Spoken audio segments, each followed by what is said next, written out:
Accidenti.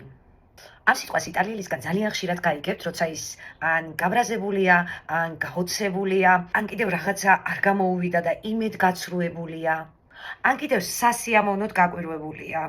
პირველი, როცა უკმაყოფილებას გამოვხატავთ.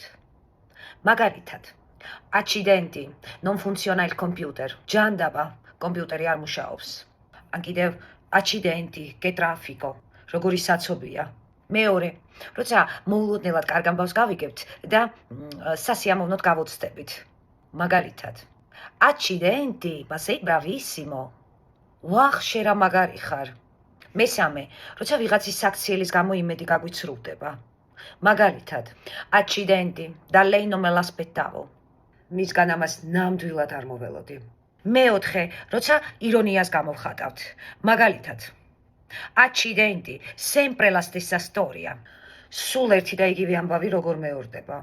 დღეისთვის სულ ეს იყო, გემშვიდობებით შეხვედრამდე. Ciao.